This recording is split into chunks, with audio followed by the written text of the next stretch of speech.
Bismillahirrahmanirrahim. Assalamualaikum warahmatullahi wabarakatuh. Waalaikumsalam, Mbak Nisa. Bagaimana kabarnya, sehat? Alhamdulillah. Alhamdulillah.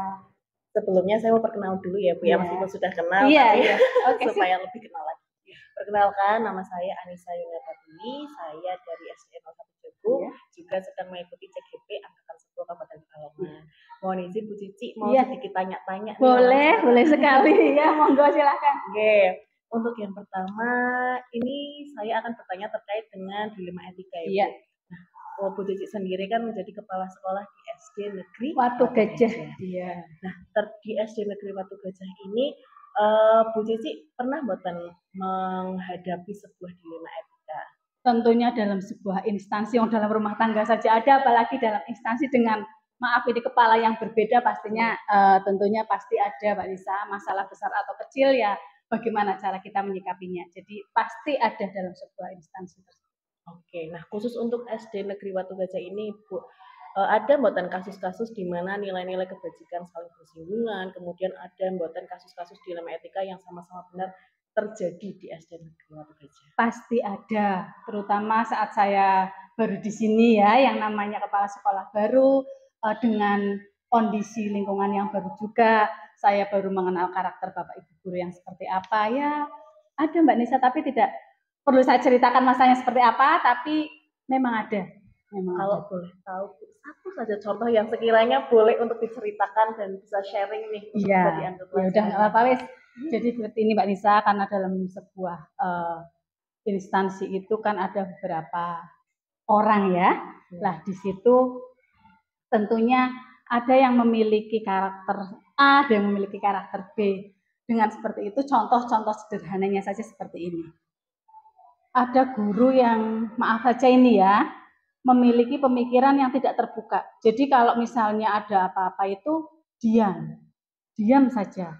Lah menurut guru yang lain, guru ini itu tidak bisa diajak kerjasama gitu. Jadi kan istilahnya timbul clash, ada back A, ada back B. Nah itu saya yang jadi kepikiran, bagaimana caranya saya mempersatukan dengan pemikiran beliau-beliau ini yang berbeda-beda, karena saya selaku kepala sekolah di sini, leadernya di sini, paling tidak harus orang yang dituakan di sini kan harus memberikan contoh yang baik bagi Bapak Ibu nggih. Jadi kalau mereka ada masalah, saya kan harus tahu dulu keadaannya seperti apa, yang ini maunya apa, yang ini maunya apa. Lah itu seperti itu. Jadi beda-beda pendapat. Iya. Seperti itu ya. Iya.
Bu Cici, hal-hal apa saja yang selama ini dianggap efektif dalam pengambilan keputusan pada kasus-kasus dilema etika? Contohnya yang tadi tentang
faktor yang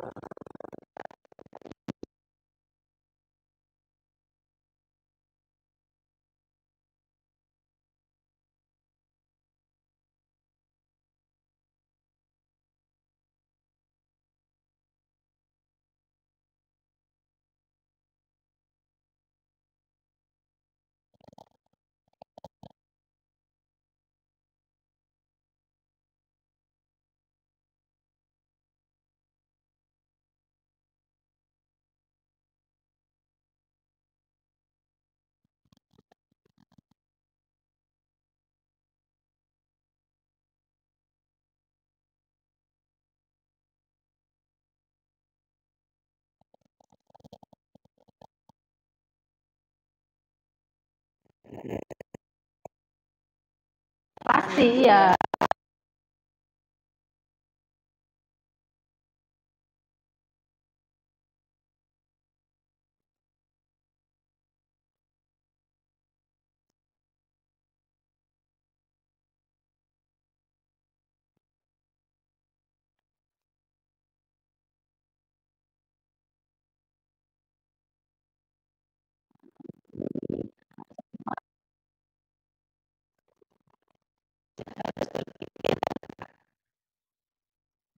Apa yang ingin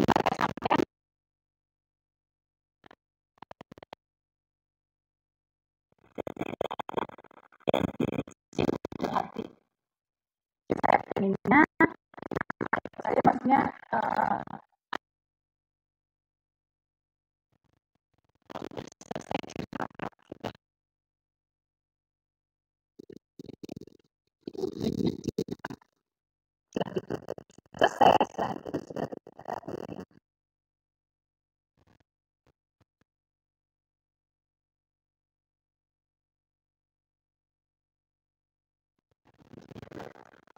Ini apalagi ya Bu ya, berbagai macam Ya, penting ya.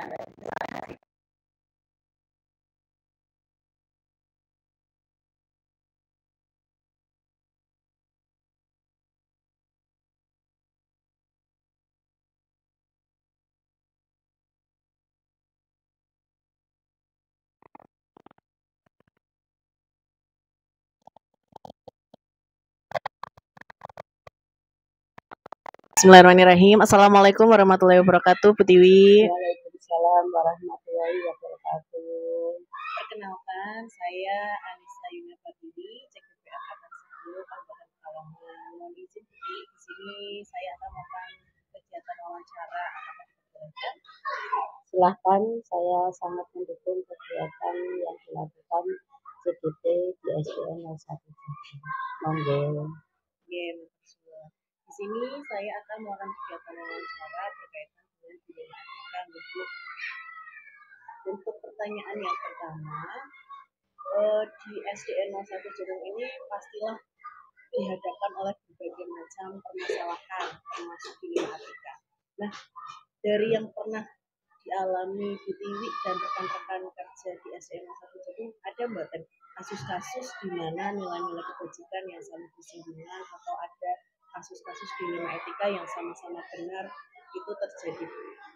Kalau kasus yang berkaitan dengan dilema etika banyak sekali atau sering kami alami dalam kegiatan kita bekerja di SDN 01 Jatim, khususnya yang bersinggungan dengan wali murid maupun dari pihak-pihak luar yang kadang-kadang menjadikan kita untuk berpikir ulang terhadap langkah-langkah yang harus kita tempuh. Banyak sekali. Nah, tadi disampaikan banyak sekali. Mungkin bisa dijelaskan satu saja Bu yang menurut Bu Tiwi paling berkesan terhadap permasalahan itu. Ya, kalau yang berhubungan dengan wali murid itu adalah tentang keinginan wali murid untuk anaknya yang memang yang sudah dirasa oleh guru kelas itu sudah konsultasi dengan saya. Mereka itu anaknya itu benar-benar di bawah kemampuan untuk bisa naik kelas.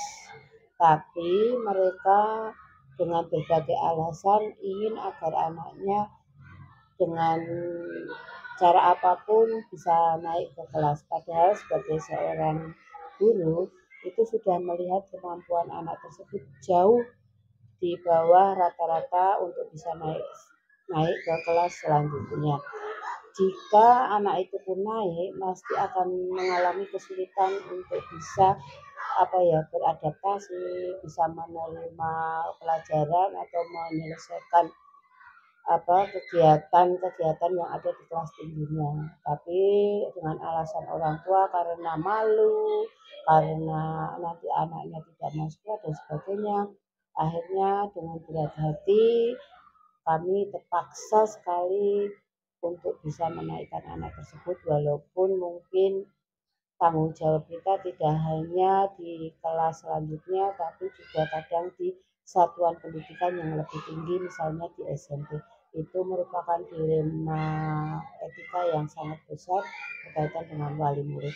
Dan kalau berkaitan dengan pihak luar itu banyaknya sales-sales yang begitu ngotot ya, terus ada semacam titipan dari dinas harus kita pesen, padahal secara keuangan maupun kebutuhan barang-barang tersebut tidak termasuk yang penting untuk kita beli.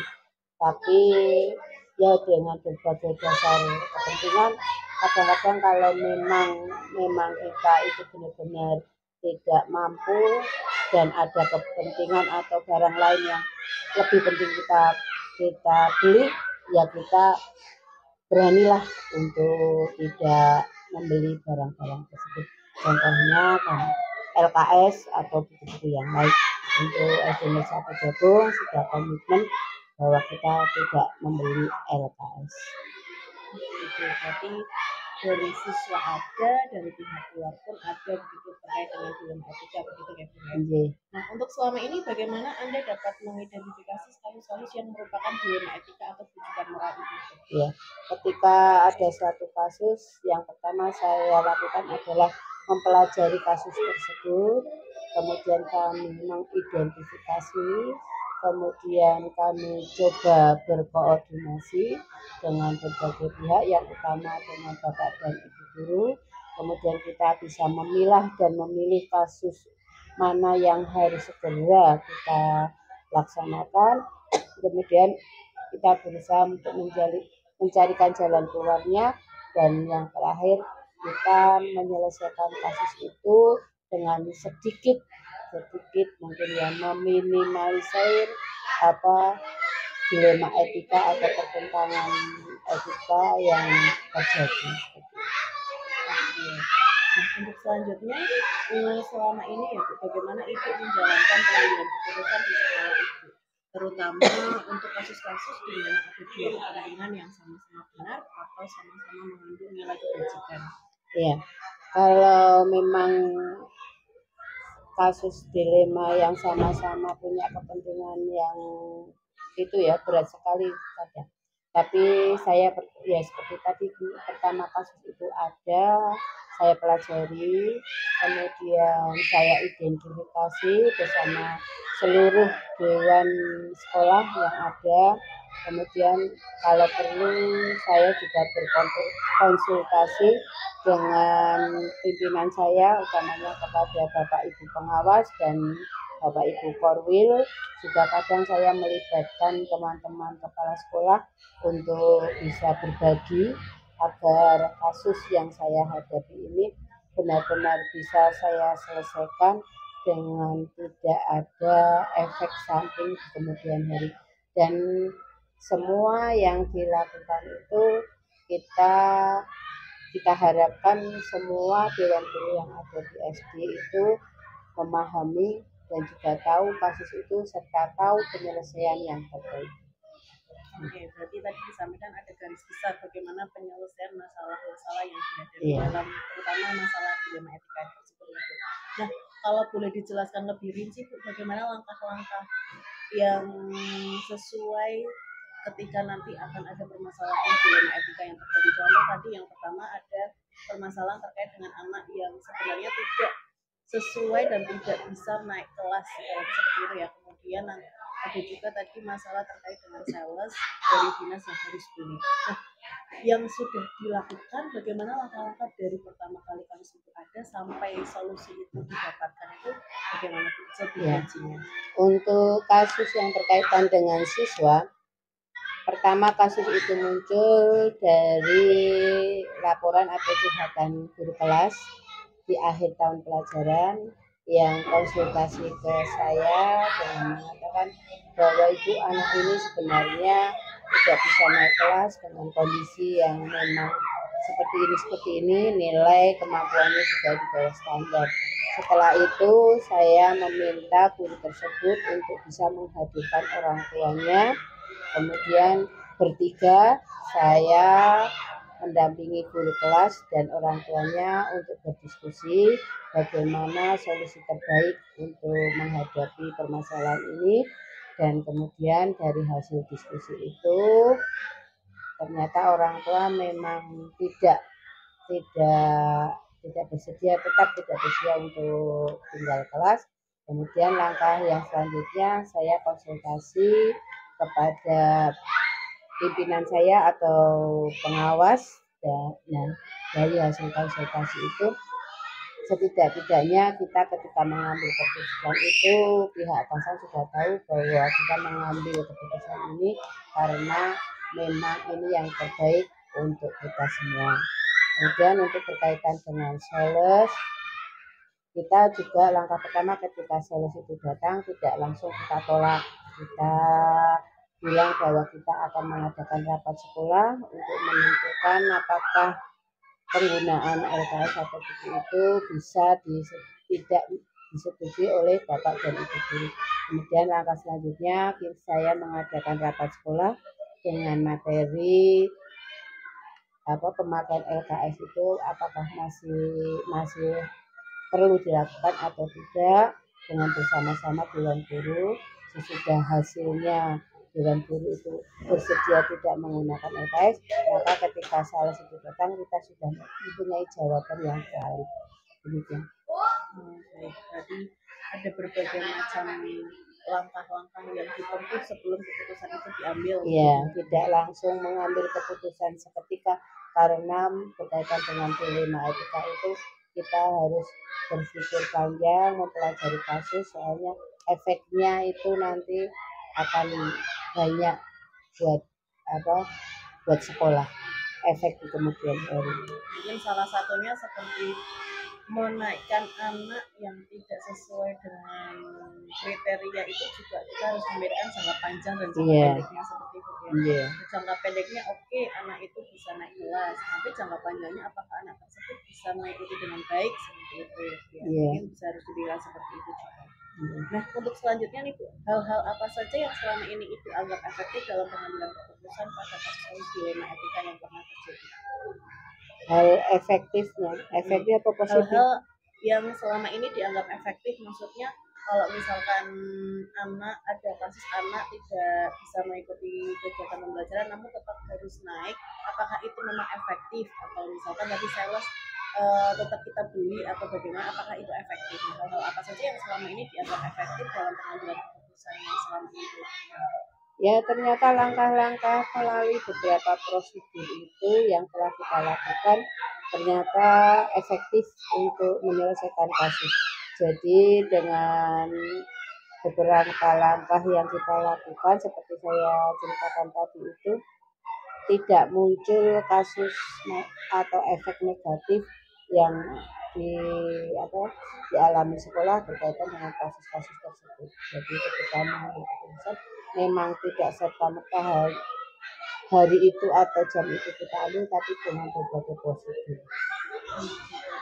Baik, dalam pengambilan keputusan yang tadi dari berbagai macam masalah pastilah ada tantangan ya Bu ya. Oh iya, apa pasti. saja nih tantangan yang Bu Dewi alami dalam kegiatan menyelesaikan permasalahan terkait dengan dilema etika ini? Iya, tantangan yang pertama adalah diri sendiri. Jadi kita akan bergelut atau berperang pada diri sendiri. Kalau kita itu mau melawan arus, berarti kita siap dengan berbagai resiko yang terjadi, itu yang utama. Kemudian mempersiapkan diri sebaik mungkin terhadap kemungkinan terburuk yang akan terjadi. Kemudian berusaha